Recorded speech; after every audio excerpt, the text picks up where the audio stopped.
Okay, our first speaker should be here. Let's see if Lainie is here. She is. Wonderful.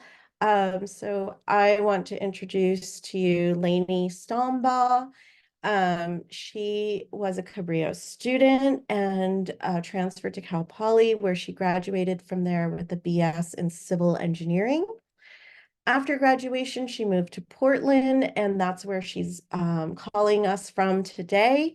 She works for Portland General Electric as a principal engineer and then as a project manager and a dam safety engineer. She has two kids, two daughters, and also, is a mom to them. And if she could get away from life, you would find her on a warm beach. Welcome, Lainie. I'm happy to share my screen when you let me know when to do that. Okay, thanks. I'm glad that I got on time. I was just running late on a meeting. I was like, I gotta go. Um, so hi everyone. I'm actually doing this on my phone, so I don't know if the video looks a little bit odd, but thanks for having me. You Yeah, look so I was great. okay, thanks.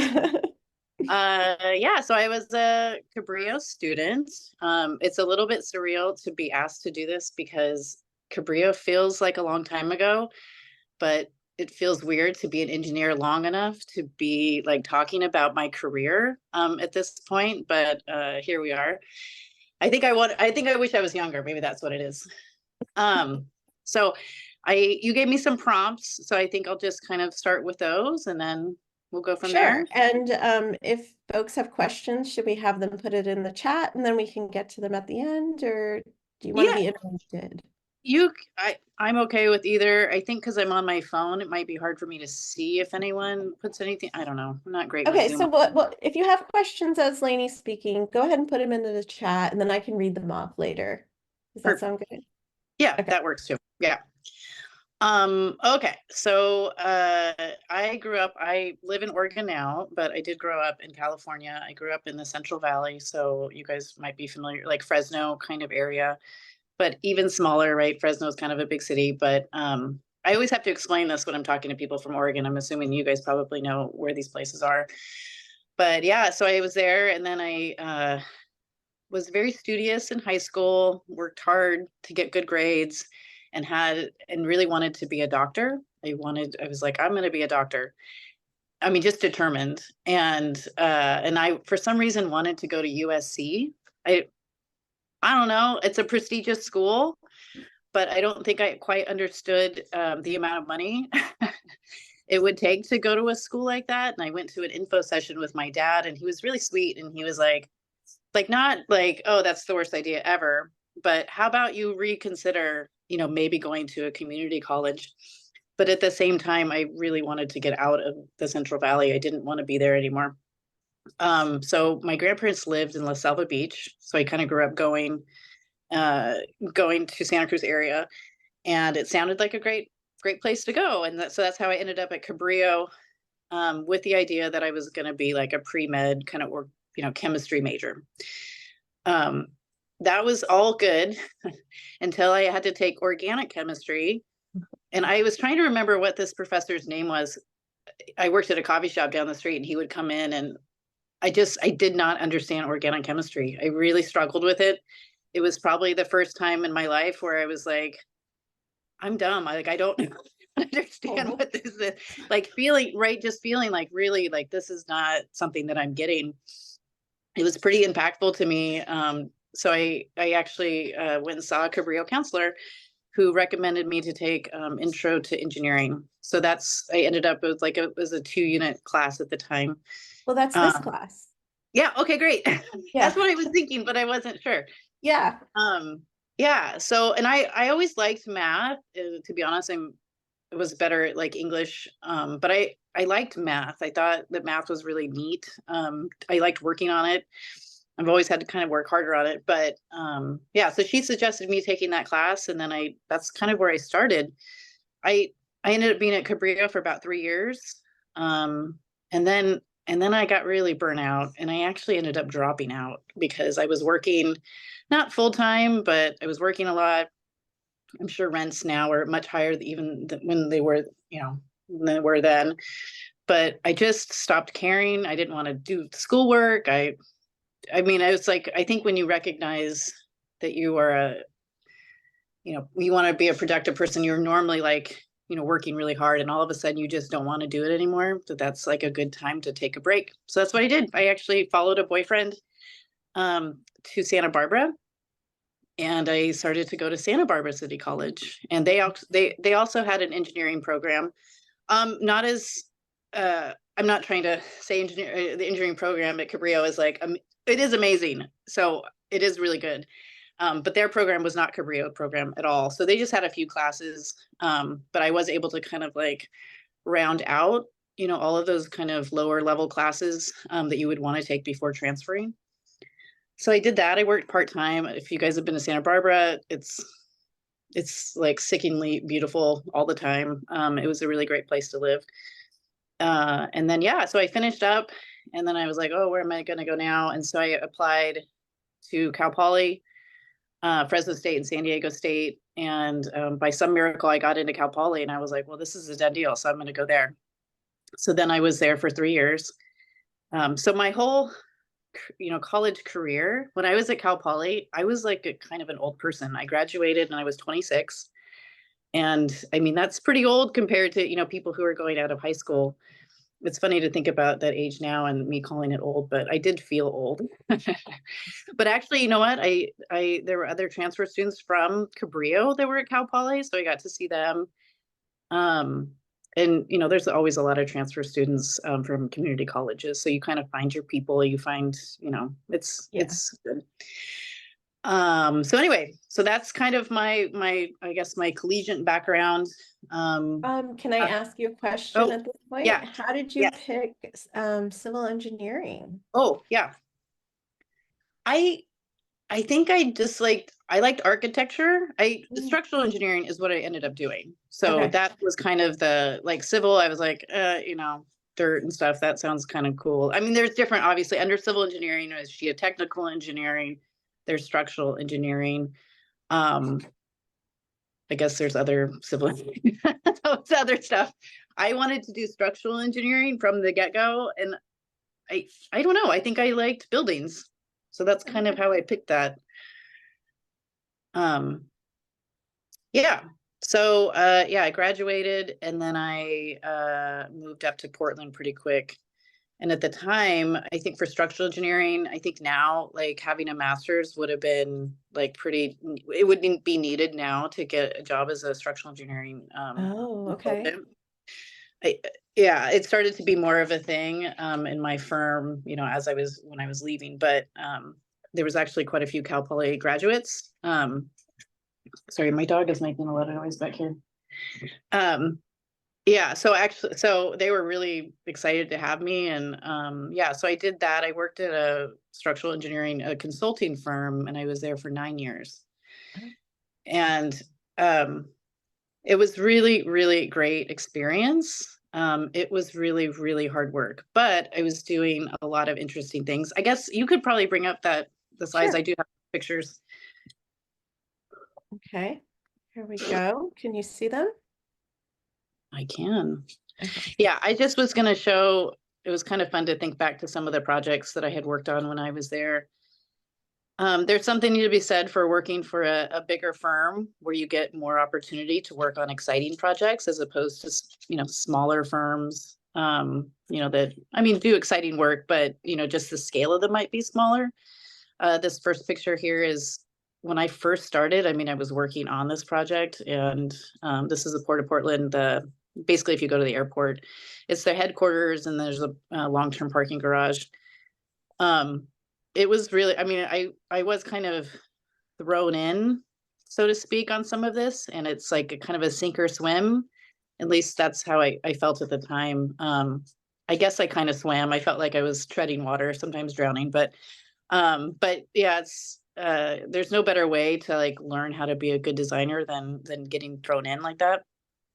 Uh, and then as I was there, and I worked on all kinds of different projects, small pieces, big pieces. The next photo is a smaller building that I actually did all of the design. So worked with the architect, did the project management on the structural side, designed all the elements. I mean, it was small enough to where I could do that. And so that was kind of a fun project. What's the next one there? Oh yeah, this final one. I think I'm showing pictures of where either I had a lot of growth or they like stick in my mind because they were just like really difficult for various reasons. This is a Nike store in Seattle that was fairly complicated. So it's more of a remodel type project. But yeah, oh, there's a question. There's a question. We're sorry, you were saying we'll do them at the end? No, we can do it now. Okay. But I can't, when I'm sharing, I Oh, can't see the chat. okay. So Hold on. I actually can bring it. Okay. What are the major differences between your work as a structural engineer and that of an architect? Okay. Oh, that's a great question. Yes. So with structural engineering consulting, and there's different areas of work that you might specialize in, but in our work, in my firm, we did hospitals, schools, health centers, remodels. Nike is up here, so we do a lot of Nike work. Right. So an architect is generally that's the owner would hire an architect. And then the architect, this is like the classic model, I guess. The architect has a team that includes structural engineers, mechanical engineers, electrical engineers, and that team is who puts out the drawings. So there, you have a big giant stack of drawings, and each discipline, has a set of drawings. So the architect, you work really closely with the architect. They're the liaison to the owner. So an owner says, I have this vision for this building. The architect kind of puts that together and then says, okay, structural engineer, we really want this like really sleek looking roof line that requires a 20-foot cantilever. So, right, that's not going to stick out there by magic. That's the structural engineering part. So then we would come in and work with the architect to get that look. has a structural engineer, have you as a structural engineer ever said to an architect, that's a fabulous design, but that's not physically possible?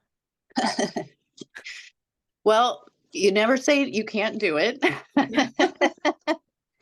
I mean, and actually this is interesting as a consultant, you're working for people that ends up being your repeat clients. And really in this business, people want to work with you because you're good to work with, you collaborate well. You never come out and say, that's the stupidest idea. You say that after you talk with them and you go back and you laugh about it with everybody else, all the other engineers.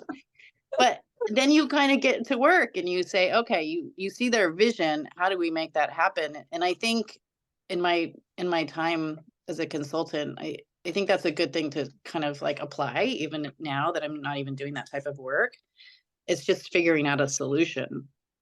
And so, but yeah, no, lots of times architects say really, really ridiculous things. But ultimately, you're there to make their dreams come true, I guess, as far as like how the building looks. Cool. Yeah. Okay. Okay. Where were we on my list of questions? Yeah, I know I'm probably all over the place. Well, you have a few more pictures here. Oh yeah, that was just, yeah, here's another building. What's kind of interesting, it doesn't look that fancy from this picture, but the first height of the floor is 30 feet. So this was they called it the classroom building at the time at OSU. But really big, like 300-person kind of stadium seating. And on the second floor, that was a 25-foot floor to floor. So just really tall stories, which actually, it might not seem like it makes that big of a difference, but as you guys go further in your engineering careers, you might see something like that. Like, it's like, oh, that's kind of unique, right? That's not a typical office building. So there's some unique challenges that come with that. The rest of these pictures are from kind of my current job. So Okay. I guess I'll go back maybe and I'll say, consulting is great. I would definitely recommend if you want to be designing and actually like engineering, in consulting firms, you're going to be able to get that. But it's really stressful. It can be very stressful. So around the time when my daughters were young, it was getting really stressful. I remember for that building that we just looked at for the classroom building, it was like midnight and I was like reviewing drawings, and it was a lot. It wasn't like that all the time, but it was enough to where I said, I just don't want don't want to be doing this at this level. Maybe I was burnt out. Well, I was burnt out. So I actually got what I called my retirement job. I started working for a jurisdiction up here. City of Beaverton needed a structural plans examiner. So I actually, instead of doing the actual designs, I just reviewed designs. Mm. So every project that gets built requires a building permit. I mean, for most stuff. In whatever jurisdiction you're in, you submit drawings and you submit calculations, and someone reviews it. They review it to make sure that it's safe, not just for the structural engineering portion, but also just fire and life safety. There's a huge, there's a state building code, you know, so there's things that people are looking at and kind of judging designs. And so instead of, like I said, instead of submitting designs, I ended up judging people's designs, which I always kind of called it like a glorified parking person, because giving tickets, because the job, there's no liability for someone doing that review, because you can't possibly like catch every single mistake. You're just making sure that it's a safe structure. So kind of it's government work. So it was a very different place. And so someone has a question, do I prefer Reviewing designs or creating them? But I think you've answered that. Yeah, I mean, if Just I could do designs and not be on crazy deadlines, and be given the time to do them, yeah, I definitely would rather be doing engineering designs. You're actually producing something, you get to see it built. yeah. I don't want to poo-poo any type of government work, but there are some of the things that you hear that that were occurring around me, just kind of the mentality. And it was a really big change. But also it was kind of really nice because that's when my kids were little. So I look back and I think, okay, that was a good move for sure. Were you And then also, required to have a PE to be reviewing designs? And is that something you were able to obtain during your consulting work? yeah, so definitely was encouraged all along to get a PE. And I think Joanne even started like, you want your PE. I feel like that was like pushed even at Cabrillo. And it's interesting because I do a lot of interviewing now in my current job. I shouldn't say a lot, but I do interviewing, and it's surprising to me to get candidates who aren't on a track to get their PE. You work so hard in school, and it seems like a no-brainer to me. For civil engineering, there's other disciplines where it's not as needed, but if you're going into civil structural engineering, you definitely want your PE. So in my position at the city of Beaverton, I was a manager, so I actually had someone working under me, so I was required to have a PE, but the person who worked for me was not. Okay. And But so just so everybody knows, that's a license that you obtain. yeah. It's called the professional engineering license. So when you graduate from college with engineering, you do the first step, which is the fundamentals of engineering exam. And then you have to work with someone who has a PE who can sponsor you to get this license. And it takes a few years, right, Lainie? Yeah. So I came to Oregon and the requirements were different, and now I think they've changed. I mean, it's been some time since I've had my PE, but uh so for California, what a lot of people in Oregon would do was go and take their PE in California, because you could sit for it with 2 years of experience. And in Oregon, you have to sit for it after 4 years. So I think it's different now, but you do want to be considerate of like wherever you go. But I knew people who would go to California because a lot of the information or a lot of the testing information is stuff that you learn when you're in college, and it might not apply to what you're doing, right? So like water, like hydrology type stuff, like I didn't know that as a structural person, but I still was tested on it as part of, the PE. So it's kind of encouraged to get it done as fast as possible. Before you forget Um, everything. Yeah. yeah, and the same thing with the fundamentals exam. Doing that. I think I did that. Well, I think I did it my senior year. Yeah, Um, usually your undergrad program prepares you for that. So that would make sense. yeah, yeah, and I Yeah. definitely didn't know anyone I was around, any other students who were contemplating not going down that road. I think, especially when you're in school, I would encourage everyone to do it because you're kind of in that mode for testing, Yeah. Yeah. right? Just kind of get it done. It's all fresh. Because as soon as you start specializing, it's not that it's not like difficult, super difficult to pass. It's just harder to remember what you're not doing all the time, right? Right. So can you tell us a little bit about your job now today, what you're working on? Yeah. So yeah, I just saw the city of Beaverton. I just didn't see that being a long term. And there wasn't really like, unless I didn't want to be the mayor, like I didn't know where I was gonna go. um yeah, so I had a friend who was working for Portland General Electric, also known as PGE, not to be mistaken for PG and E, which even people in Portland get confused.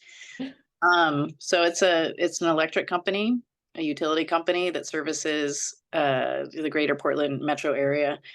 Kind of a random thing. I think something I would say is that you'll meet people who, in college or in your engineering profession or whatever job you're at, keep those relationships because that's how I got this job. Um, and I mean, I'm not saying that I couldn't have stood up on my own merits in an interview or whatever. And I certainly had to do all that. But I do think, I do sometimes think it's like who you know. So keeping those relationships is important. But I don't know that I would have like looked at a utility company given my civil, structural background.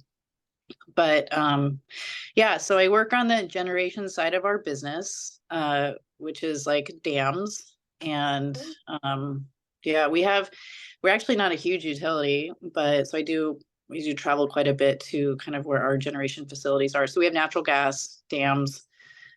We used to have coal. We used to have nuclear, which is that picture on the left right there. Ah, Um, we used to have nuclear. We don't produce any nuclear energy now, but we do have the spent fuel. So we have mhm. to maintain that. So we do have, I do have to go out there and do work. But yeah, one of my roles is I know it's kind of a funny title, but I am a dam safety engineer. Uh, so there's a whole compliance piece to dams, which is really great. Of course, we hear about dams or, many other engineering things, like when things go bad, where were the engineers? But for dams, yeah, there's a whole compliance piece that there's a lot of reporting, there's a lot of analysis, there's things that are happening all the time on dams that really, unless you knew, I mean, you wouldn't know. I didn't know anything about it. So it's been an interesting job. I mostly do project management at this point. We don't have a lot of capacity. We have so much work. I don't get to do a lot of engineering. And even now I start to do engineering and I'm a little bit out of practice. So that doesn't always feel great because I'm like, gosh, I used to be so good. But yeah, it's been a very unique thing. And I think the lesson that I would pass on to anyone is and I think this is like, how has it impacted my life being an engineer? You can really do so much. Mhm. I think just because, I did structural engineering for a period of time, it's like, oh, I can only do that. And it's like really what engineering does and being in school, it teaches you how to solve problems. Mhm. And you might be around people and people are solving problems and that's just like your group and it makes a lot of sense. It's kind of a unique thing. I don't, the way that we solve problems is pretty important, how we go about solving problems. It's a way of thinking, really. Mhm. So uh, I always, when I see younger people, I always say, or just anyone, thinking about going into engineering, uh, that it's so worth it to like work hard in school, because life seems to get more complicated as we get older. So I definitely like value the fact that I worked really hard. I knew a lot of people that didn't work as hard. And I feel like I got more out of my education just because I did. Hmm, Um, that's yeah, great. yeah, no, it's been good. Someone asked, what is the favorite part of your job today? Well, today you've caught me on a very stressful day, so I'm struggling with the answer. Well, I mean, in Yeah, general, what do you no, I like know. the most about what you're doing? Is it like it looks like you get to be outside a lot?